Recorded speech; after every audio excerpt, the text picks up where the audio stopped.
Hi friends, माँ Saraswati 10 classes में आपका स्वागत है। हम इस वीडियो में संस्कृत का दूसरा चैप्टर का पूरा प्रश्न उत्तर बताया जाएगा और इस पर ध्यान दें।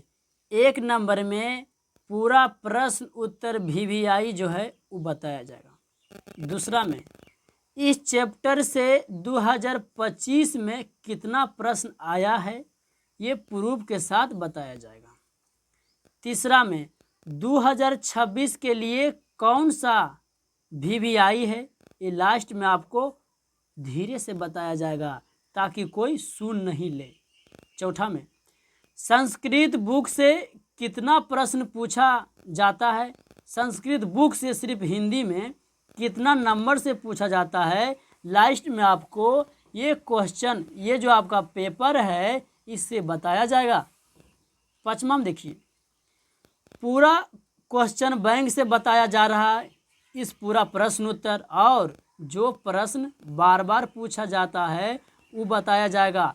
अभी हम प्रूफ के साथ बताते हैं कि देखिए क्वेश्चन बैंक जो है ये क्वेश्चन बैंक, और कौन सा प्रश्न जो है बार बार पूछा जा रहा। इधर देखिए आपको दिया गया है, चंद्रगुप्त मौर्य के काल में पटना की रक्षा व्यवस्था कौन सी है। ये आपको कोई फेंके की बात नहीं है। ये देखिए संस्कृत का जो कि क्वेश्चन बैंक और द्वितीय पाली में पूछा गया प्रश्न है, और इस वीडियो में वही प्रश्न बताया गया है जो 2 से 3 बार पूछा गया है। 2 से 3 बार पूछा गया है, वही प्रश्न उत्तर बताया गया है, और जो कि 2026 के लिए VVI प्रश्न भी लास्ट में बताया जाएगा। क्लास 10 का विषय संस्कृत है जो कि चैप्टर नंबर दूसरा है, और चैप्टर का नाम है पाटलिपुत्र वैभव। 1 से आपको जो कि पूरा प्रश्न की संख्या बात किया जाए तो आपको हम दिखा सकते हैं 11 तक बताया जाएगा, और इससे ज़्यादा नहीं आता है। बार बार जो है यही दोहरा के पूछा जा रहा है, और लास्ट में आपको VVI जो कि बताया जाएगा। आप शुरू से अंत तक बने रहिए, पूरा आप समझिए, समझने के बाद इसे लिखने का प्रयास करिए।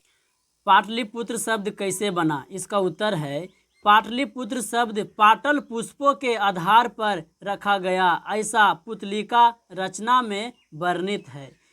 कहा जाता है कि पाटलिपुत्र जो शब्द है वो कैसे बना, तो ये जो पुष्प है, ये पुष्प के जो पाटल में है, जो पाटल है उसी से बना है। पाटलीग्राम ही आगे चलकर पाटलिपुत्र नाम से प्रसिद्ध है।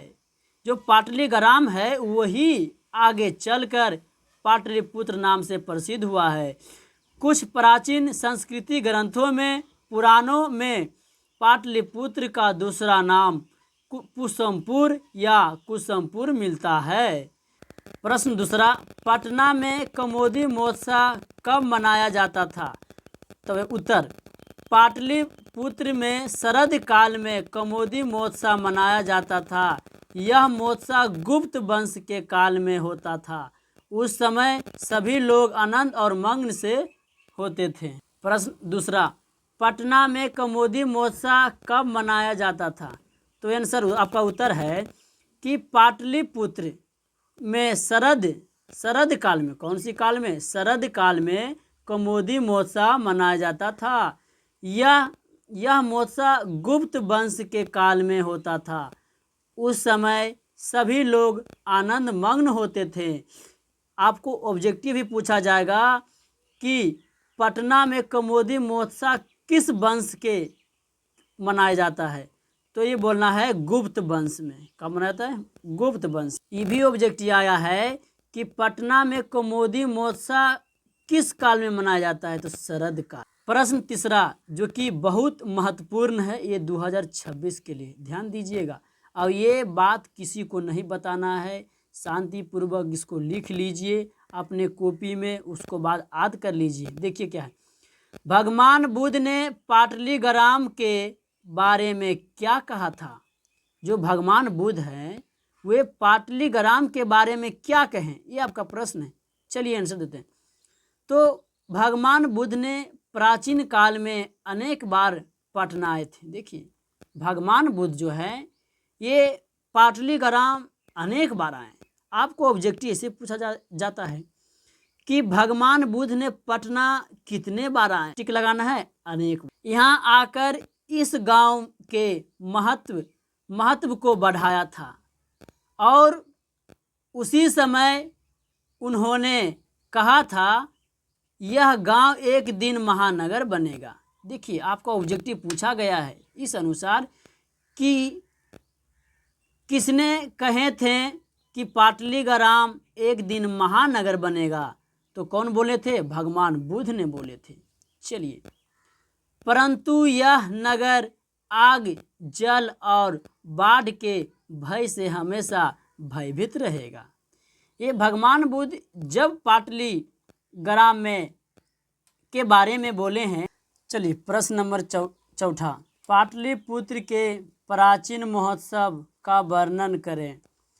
तो पाटलिपुत्र में शरद काल में कमोदी महोत्सव बड़ी धूमधाम से मनाया जाता था। सभी नगरवासी आनंद मग्न हो जाते थे। इस समारोह का विशेष जो कि प्रचलन गुप्त वंश के शासनकाल में था। आजकल इस तरह दुर्गा पूजा मनाया जाता है, उसी प्रकार प्राचीन काल में कमोदी महोत्सव मनाया जाता था। जिस अनुसार हम लोग अभी दुर्गा पूजा धूमधाम से मनाते हैं, तो उसी समय पाटलिपुत्र में कमोदी महोत्सव मनाया जाता था। प्रश्न नंबर 5, राजशेखर ने पटना के संबंध में क्या लिखा? चलिए उत्तर, राजशेखर ने अपने काव्य मीमांसा में लिखा।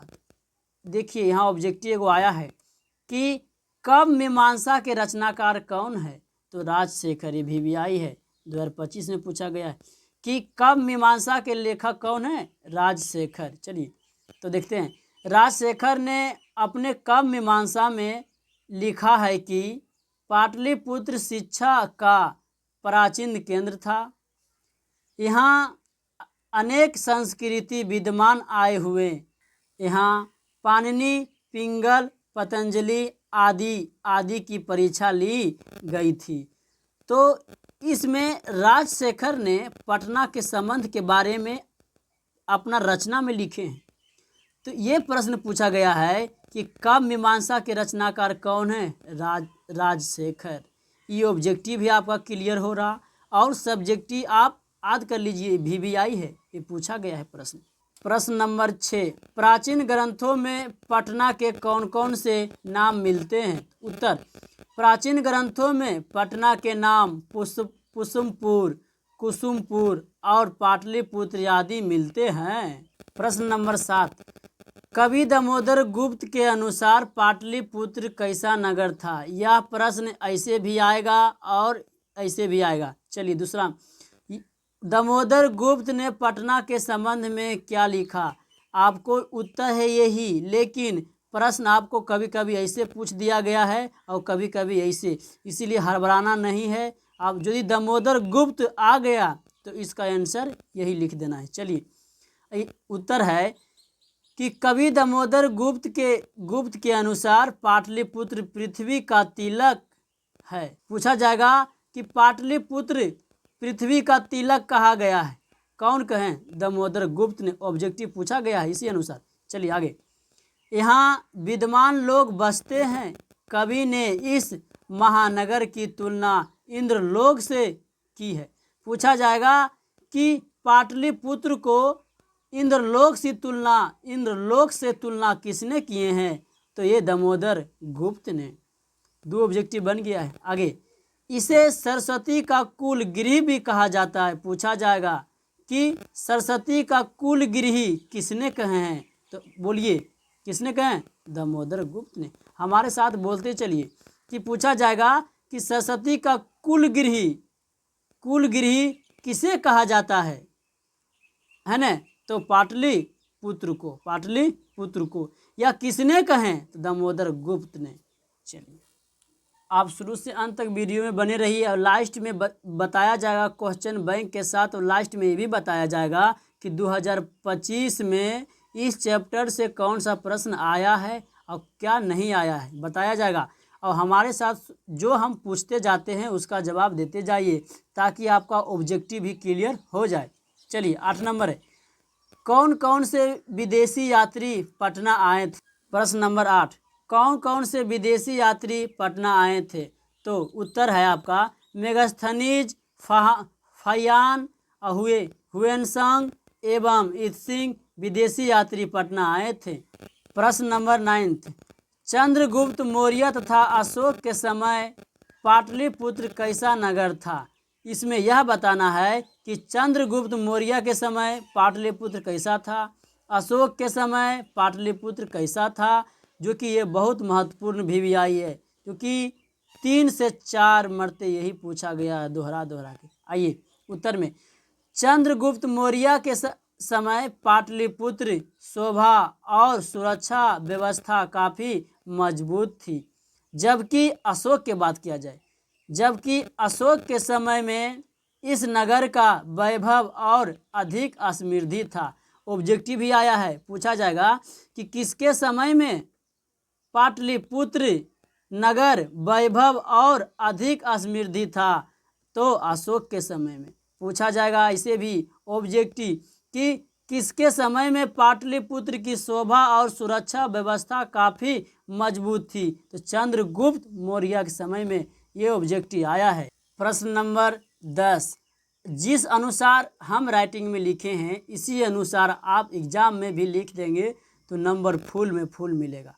आप इसको अपना कॉपी में उतार लीजिए। पहले एक मरते पूरा वीडियो समझने के बाद उसको कॉपी में उतार लीजिए, असाइनमेंट बना लीजिए, याद कर लीजिए। इतना से ज़्यादा हर बार नहीं पूछा जाता है। चलिए 10 नंबर है, पटना के मुख्य दर्शनीय स्थलों के नाम उल्लेख करें। जैसे ऐसे पूछा जाएगा कि आपका गांव के मुख्य स्थलीय दर्शन क्या है, तो आप क्या बोलेंगे? हमारे गांव में मंदिर है, तालाब है, इसी अनुसार बोलेंगे, या भवन है बोलेंगे नहीं। तो उसी अनुसार पटना के मुख्य दर्शनीय स्थलों के बारे में लिखना है। चलिए उत्तर देखिए क्या है कि पटना के मुख्य दर्शनीय स्थल गांधी सेतु पुल, संग्रहालय, उच्च न्यायालय, सचिवालय, गोलघर आप गए होंगे तो आप कमेंट में करिए कि यस या नो, तारामंडल, जैव उद्यान, महावीर मंदिर, गुरुद्वार और गुरु गोविंद सिंह का जन्म स्थान आदि दर्शनीय स्थल है। प्रश्न नंबर 11 जो कि बहुत महत्वपूर्ण है, आप शुरू से अंत तक वीडियो में बने रहिए। अब लास्ट में बताया जाएगा कि 2025 में इस चैप्टर से कितना प्रश्न पूछा जाता है। क्वेश्चन देखिए, क्वेश्चन ई भी है, क्वेश्चन ई भी है, और ई भी पूछा जाएगा, ये भी पूछा जाएगा, तो इसका आंसर यही होगा। ऐसा कि नहीं कि पूछा जाए तो वहाँ पर एग्ज़ाम में जाके हड़बड़ा जाएं और गड़बड़ा जाएं। चलिए 11 नंबर है, सिख संप्रदाय के लोगों के लिए पटना नगर क्यों महत्वपूर्ण है? ये क्वेश्चन है। अथवा देखना है, पटना का गुरुद्वार किसके लिए और क्यों प्रसिद्ध है? 3 वाक्यों में उत्तर दें। आप गौर करिए, यहाँ पूछा गया सिख के संप्रदाय। तो एक आपको ऑब्जेक्टिव पूछते हैं, कमेंट करिएगा कि 1 नंबर में पूछ रहे हैं कि सिखों के प्रथम गुरु कौन है? सिखों के प्रथम गुरु कौन है? और पूछा जाएगा, दूसरा में पूछ रहे हैं सिखों के 5वें गुरु कौन है? आपको पता है तो कमेंट करिए। और तीसरा नंबर पूछा जाएगा सिखों के 10वें गुरु कौन है? 10वें गुरु कौन है? आपको पता है तो कमेंट करिए। चलिए इसका आंसर देख, सिख संप्रदाय के लोगों के लिए पटना नगर महत्वपूर्ण है। माने सिख के लिए पटना नगर क्या है? बहुत महत्वपूर्ण है। क्यों? क्योंकि यहाँ सिखों के 10वें गुरु गुरु गोविंद सिंह का जन्म स्थान था। यह स्थल गुरुद्वार के नाम से जाना जाता है। देखिए इसका आंसर हम बता दिए कि सिखों के 10वें गुरु कौन है? गुरु गोविंद सिंह। आप प्रथम के और 5वें के मालूम है? कमेंट करिए जल्दी। आपको कैसा वीडियो लगा कमेंट करिए। इसी अनुसार अगला वीडियो आपको चाहिए या पूरा संस्कृत के चाहिए तो आप कमेंट करिए। ये देखिए संस्कृत का पेपर है जो कि एग्ज़ाम पेपर 2025 का है। हम ये भी बोले थे कि लास्ट में आपको बताया जाएगा कि पाटलिपुत्रम वैभव दूसरा चैप्टर से कितना प्रश्न 2025 में पूछा गया है। चलिए, और ये भी बताए थे कि कितना नंबर के संस्कृत बुक से बनाने को दिया जाता है। चलिए आपको दिखा रहे हैं जो कि ये संस्कृत का है, जो कि लघुतरीय प्रश्न जो कि 16 अंक के पूछा जाता है, जो कि कहा जाता है। यहाँ देखिए क्वेश्चन 5 नंबर में कि 8 प्रश्नों का उत्तर देना है। आपको ये पूरा देखा जाए तो ये 16 प्रश्न है। कितना है? 16।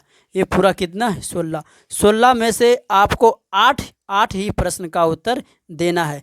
अब चलिए देखते हैं कि दूसरा चैप्टर से इस बार पूछा गया है कि नहीं। यदि नहीं भी होगा तो चिंता करने की बात नहीं है। आप खुश होइए कि 2025 में नहीं पूछा गया है तो क्या हुआ, लेकिन 2026 में आप तैयार रहिए। इसी चैप्टर से 1 से 2 प्रश्न जरूर पूछा जाएगा। चलिए, एक में है आलस कथा में आग क्यों लगाई गई, दूसरा में है जो कि मूर्ख किसे कहा जाता है, तीसरा में भी नहीं, चौथा में नहीं, पांचवा भी नहीं। आप देख सकते हैं कि इस बार 2025 में पाटलिपुत्रम वैभव से एक भी प्रश्न नहीं पूछा गया है। तो आप खुश होइए कि 2025 में नहीं पूछा गया है तो आप पूरा जितना बताया गया है उतना रट लीजिए, याद कर लीजिए। 2026 में आपके लिए तैयार है क्वेश्चन। जय हिंद, जय भारत।